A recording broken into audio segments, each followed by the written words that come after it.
सुधा समाधान।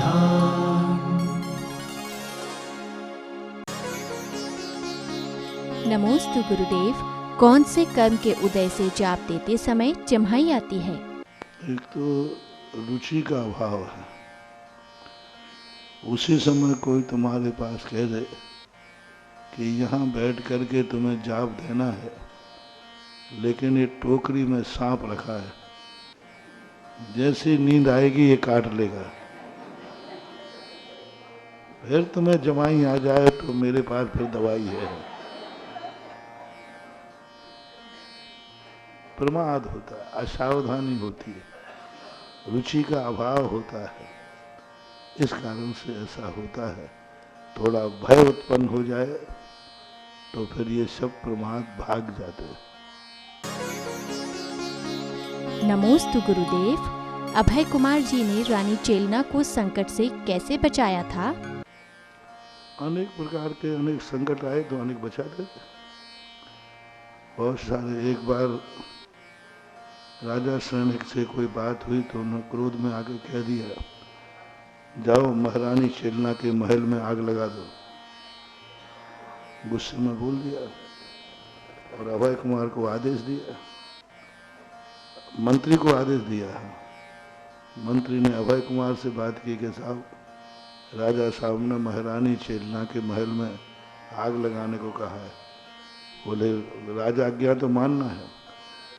तो अब महल कहाँ से शुरू होता है? महल में मकान होता है, गार्डन होते हैं, बाग बगीचे होते हैं। तो जो महल की बाउंड्री थी और बाउंड्री के किनारे पे आग लगा दी। बोले आग लगा दी? बोले लगाया साहब। बोले अरे तूने गलती कर दी, मैंने तो गुस्से में बोल दिया था। तू लगा के आ गया? बोले साहब राजा की आज्ञा है, नहीं पारू तो हमारी मौत है, तो तू लगा के आ गया। ओहो, अभी तक तो महल जल गया होगा, चेलना भी जल गई होगी। दौड़े गए, बोले राजा साहब मत दौड़ो, महारानी चेलना बच गई। अभय कुमार बोले कैसे बच गई? तो क्या मेरी आज्ञा का पालन नहीं हुआ? बोले साहब आपकी आज्ञा का तो पालन हुआ है, आपने ये थोड़ी कहा था कि महल में कहाँ लगाना है। हमने महल के कोने में लगा दी, जब तक वो आग वहां तक पहुंचेगी मुझे मालूम था आपका गुस्सा ठंडा हो जाए। तो राजाज्ञा का भी पालन हो गया और इस प्रकार कई प्रकार की चतुराई से उन्होंने महारानी चेलना को संकट से बचाया। नमोस्तु गुरुदेव। जब कोई हमारे साथ कुछ गलत करता है तो हमें उस गलत कार्य को क्यों भूल जाना चाहिए? और तुम उसको ज्यादा याद रखोगे तो फिर तुम उसका बुरा, तुम्हारी नींद खराब होगी। नीति यही है, अपने साथ बुरा हो, किसी ने किया तो भूल जाओ, और किसी ने अच्छा किया हो तो जीवन पर्यंत नहीं भूलना चाहिए। नहीं भूलने से पुण्य का बंध होता है, हमारी आत्मशक्ति जागृत होती है, और कषाय जिससे शांति होती है उसको भूलने से हम अशुभ कर्मों से बचते हैं। ये दोहरी नीति नहीं है, यह हमें सुखी रखने की यही नीति है कि जब रात्रि में अच्छा स्वप्न आवे तो फिर सोना नहीं, जागते रहो। और बुरा स्वप्न आ जाए तो फिर से एक बार सो जाओ। तो बुरे स्वप्न आने के बाद पुनः नींद आ जाती है तो स्वप्न का फल नहीं मिलता है। और अच्छा स्वप्न आ जाए तो फिर सोना मत, नहीं तो वो अच्छा फल नहीं मिलेगा। तो अभी दोहरी नीति क्यों? अब प्रकृति भी ऐसे ही कहती है, ऐसा नहीं। नमोस्तु गुरुदेव। नारद जी ब्रह्मचर्य व्रत के धारी होते हुए भी रानियों के पास क्यों जाते थे और उन्हें इतनी मान कषाई क्यों थी? वो इतने ब्रह्मचर्य, अखंड ब्रह्मचर्य रहते थे, उनके मन में भी कभी विकार भाव नहीं आता था। इसी के लिए तो राजाओं के, रानियों के वनवास में उनको किसी भी समय जाने की छूट थी, किसी भी समय कोई पाबंदी नहीं थी। जैसे जहां महिलाएं रहती हैं वहां पुरुषों का जाना, लेकिन नारद को नहीं था। नारद कभी भी कहीं भी किसी समय रणवास में जा सकते थे। क्यों? वो उनकी दृष्टि ही इतनी पवित्र थी, उनके कभी बुरे भाव आते ही नहीं थे। लेकिन बस मान कसा इतनी तेज थी कि किसी रानी ने यदि उनके आते ही थोड़ा सा वेलकम नहीं कर पाए तो फिर वो खटिया खड़ी कर देते थे। द्रौपदी अपने श्रृंगार में कर रही थी, उस समय नारद जी पहुंच गए। अब वो नारद जी को देख नहीं पाए। अब नारद जी ने कहा, अच्छा तू अपने रूप में इतनी मस्त हो गई कि मुझे नहीं देख पाई, मेरा सम्मान नहीं किया। अब बस उससे कसाय बना करके, चित्रपट बना करके धात की खंड के राजा से उसका अपहरण करा दिया। अब देखना, अपहरण करा दिया, उनको बदला देना था कि तुमने अपमान। अब बदला कराने के बाद दया भी बहुत थी। इधर पांडव, श्री कृष्ण वगैरह परेशान कि द्रौपदी कहाँ चली गई, तो पता भी आगे वही बताया कि द्रौपदी को धात की खंड का राजा अपहरण करके ले गया। तो बचा भी लिया। फिर द्रौपदी से फिर पूछा, तो ऐसा तुमने क्यों किया? बोले, तूने मेरा सम्मान क्यों नहीं किया? मजेदार कौतूहली थे, इसलिए उनकी सदगति नहीं होती है, लेकिन दृष्टि उनकी शुद्ध होती है। नमोस्तु गुरुदेव।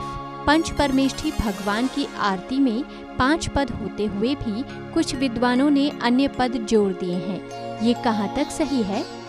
किसी की कृति में कुछ भी घटाना और जोड़ना ज्ञानावरणी कर्म के बंध का कारण है। यदि लेखक को इष्ट होता तो वो 5 पद न कहकर 6 पद कह देता। पंच परम पद भज सुख, यानी 5 पद ही महान हैं, इसलिए 5 पदों की ही आरती करना चाहिए। यदि अन्य कुछ जोड़ करके आरती करते हैं तो आरती का फल निष्फल हो जाता है और आपको लेखक की भावनाओं का निंदा करने के कारण से ज्ञानावरणी कर्म का बंध होता है। आप नई आरती बना लो ना, क्या बात हो गई। आपको कुछ आरती बनाना है तो अपनी नई बना लो, उसको डिस्टर्ब मत करो, उसको मत छोड़ो। और ये गलत परंपराएं हैं कि उसी आरती में आजकल बड़ा फैशन चला है, वो फिल्मी गानों को उठाकर जहाँ हीरो का नाम है वहाँ महाराज का नाम, बाकी सब ज्यों का तुम। बहारो फूल बरसाओ, आगे पीछे कुछ नहीं सुधारना, बहारो फूल बरसाओ मेरे गुरुदेव आए। अब वो दूर से तो सुनने में यही आता है कि महबूब आया है। तो ये आजकल पैटर्न चल रहा है कतरन वाली, पूरा भजन वही उठा लो, उसमें थोड़ा बहुत जोड़ करके। ये परंपराएं ठीक नहीं है, इन परंपराओं से बहुत बड़ा दोष आ जाता है। अब जैसे आचार्य श्री का अर्घ होता है, अब लेखक ने आचार्य श्री का अर्घ लिखा, अब वो तो आपने आचार्य श्री का नाम तो हटा दिया, सुधा सागर का जोड़ दिया। विद्यासागर के चरणों में आता ना, उसमें आप लोग क्या जोड़ते हो कलाकार? अरे कवि लोग, आंसू कवि, आचार्य श्री का नाम तो हटा दिया और महाराज का नाम जोड़ दिया। कहाँ गुरु के लिए वो पंक्ति लिखी गई थी, तुमने उन पंक्तियों को शिष्य के लिए कर दिया और गुरु का नाम हटाकर शिष्य का जोड़ा। और बड़ी कितना बड़ा दोष हो गया। नाम गुरु का था वो, और उनको हटाकर शिष्य का नाम जोड़ा। इससे अच्छा है 4 लाइनें तुम अपनी अलग बना लो ना, उसी में क्यों छेड़ाछाड़ी करते हो। कुछ ऐसे पद होते हैं जैसे उदक चंदन वाला है, ये सब में मल्टीपर्पस है, ये किसी भगवान विशेष का, तो ये सब में पढ़ लो। लेकिन जब कोई स्तुति किसी नाम से लिखी जाती है तो उस नाम को परिवर्तन नहीं करना चाहिए, वह उसी नाम से ही मान होना चाहिए। इसलिए पंच परमेष्टि की ही आरती हो है, अन्न जोड़ना बहुत बड़ा दोष है। मतलब आप आरती नहीं कर रहे हैं, उस समय ज्ञानावरणी कर्म का बंद कर रहे हैं। नमोस्तु गुरुदेव। तीर्थंकर श्री शांतिनाथ जी, अरहनाथ जी और कुंठूनाथ जी क्या बचपन में दोस्त थे? क्योंकि इनकी प्रतिमाएं मंदिर जी में साथ में विराजमान होती हैं। क्योंकि उन दोनों के काल में बहुत अंतर है। शांतिनाथ के मोक्ष जाने के बाद फिर कुंठनाथ हुए, उनके मोक्ष जाने के बाद अरहनाथ हुए, इसलिए दोस्ती का तो सवाल ही नहीं। लेकिन भक्तों ने उनको दोस्त बना दिया। भक्तों ने क्या बना दिया? क्योंकि ये तीन की जोड़ी मिल गई। दो होते तो शायद इतने प्रसिद्ध नहीं होते। तीन की क्या है, बेदी पे बैठाने में सेटिंग बन जाती है। और तीनों एक गुणधारी थे, तीर्थंकर थे, चक्रवर्ती थे, कामदेव थे। इसलिए उनके गुणों को लेकर के भक्तों ने उन्होंने बेदी पर एक कर दिया। वो एक नहीं थे, भक्तों की बदौलत वो एक हो गए।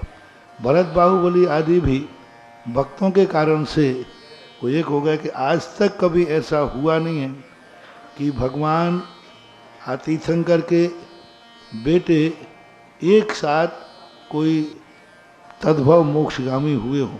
और तद्भव मोक्षगामी के साथ में उनका संबंध चक्रवर्ती पद से रहा हो, दूसरा बाहुबली से रहा हो, तीसरा उनके जीवन में जो तपस्या है बाहुबली की।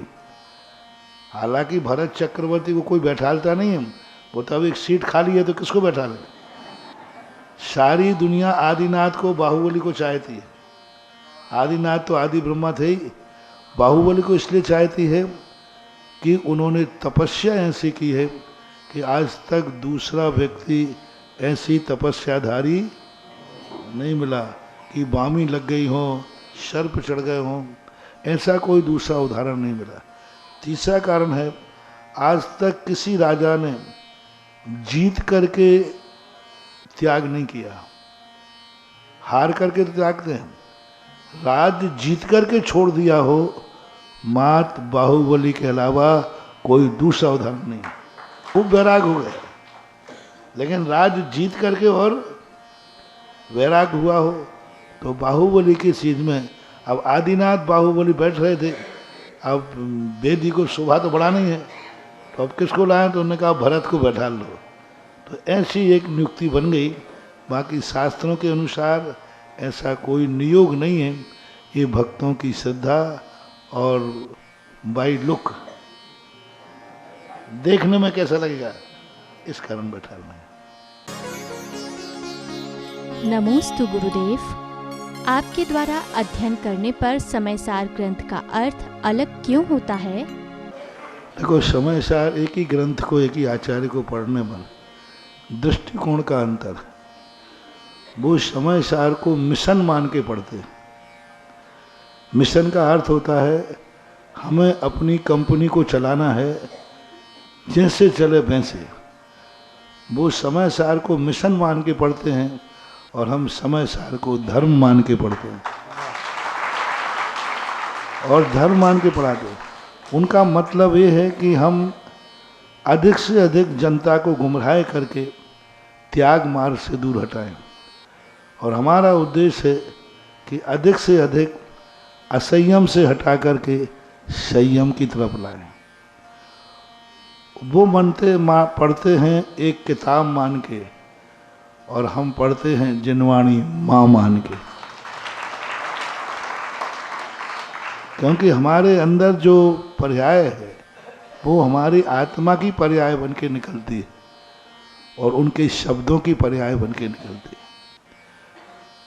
जब लोगों ने देखा कि इन वक्ताओं ने समय सार पर प्रवचन दिया, ऐसा क्या प्रवचन दे दिया कि मंदिर खाली हो गए? ऐसा क्या प्रवचन दे दिया कि लोगों ने नियम तोड़ दिए? ऐसा क्या प्रवचन दिया कि 7 पीढ़ियों से जिनके घर में मुनियों के आहार होते थे, आज उन्हीं के वंशज मुनियों की तरफ देखना पसंद नहीं करते?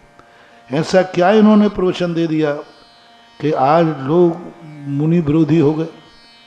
इन्होंने क्या प्रवचन दे दिया कि आज सब त्याग व्यवहार की क्रियाएं खत्म हो गई? प्रवचन तो वो कहलाता है जिससे नैतिकता, सामाजिकता, व्यवहारिकता बढ़ती हो। जब लोगों ने देखा कि ये तो खतरनाक प्रवचन है, मेरे से पूछा था जयपुर में 96 में एक कंजाइश ने कि महाराज जी देखो समय सार का बहिष्कार क्यों हो रहा है, समय सार का बहिष्कार क्यों ये लोग समय सार को मंदिरों से निकाल रहे हैं। मैंने कहा इसके कारण तुम लोग हो। बोले मारे हम लोग तो समय सार को परम पूजनीय मानते बड़े नहीं, क्योंकि तुमने जब से समय सार पड़ा है धर्म का ह्रास हुआ है, मंदिर खाली हो गए, मंदिरों में पूजन अभिषेक बंद हो गया, लोगों ने अभिषेक के नियम तोड़ दिए, लोगों ने मुनियों को हार देना बंद कर दिया। जब समाज ने देखा कि ये कुटुंब में तो हमेशा मुनियों के हार होते थे, इस मंदिर में तो सदा अभिषेक होता था, ये बंद क्यों हुआ, तो लोगों ने जांच पड़ताल की। अरे जब से इसने समय सार पड़ा है तब से ऐसा हुआ, तो लोगों ने कहा समय सार को बाहर निकालो। यदि अब मैं तुम्हारे समय सार को पूजा करवाता हूं, जितना जितना समय सार पढ़ना उतने उतने मंदिर में पुजारी बढ़ना चाहिए, भक्त बढ़ना चाहिए। समय सार पढ़ने के बाद मुनियों के प्रति श्रद्धा नहीं, मुनि बनना चाहिए। जो समय सार पढ़ेगा वह मुनि बनेगा, जो समय सार पढ़ेगा वो प्रतिमाधारी बनेगा। ये आप शुरू करा दीजिए, गारंटी मैं लेता हूं समय सार को मंदिर से बाहर क्या भगवान की बराबरी पे बैठा दूंगा। जनता भोली है, वो समय सार नहीं जानती, वो कहती है समय सार पढ़ने से रिएक्शन क्या हुआ, उपलब्धि क्या की। तो ये दोषी आप लोगों का है कि ऐसा हुआ। और हम लोग भी समय सार पढ़ते हैं, पढ़ाते हैं। जो अभिषेक नहीं करता है ना, समय सार पढ़ने के बाद वो अभिषेक करने लग जाता है। तो ये कारण इनका बना, क्योंकि लोगों का विश्वास उठ गया। जब से इन लोगों ने किया, हमारा धर्म नाश को प्राप्त हो गया। एक भी सब तरफ से उपेक्षा, हर तरफ से निंदा, बुराई। इस कारण से उनकी बात पर लोगों को विश्वास नहीं रहा। और साधु लोग हम लोग पढ़ते हैं तो हम सबसे पहले ये ध्यान रखते हैं कहीं आपका नैतिक पतन ना हो जाए। धर्म को उठाने के लिए नैतिक पतन नहीं होना चाहिए। जैसे जैसे व्यक्ति धर्मात्मा बनेगा उसकी नैतिकता भी, व्यवहारिकता भी बढ़ती है। ये मूल कारण रहा। सुधा समाधान।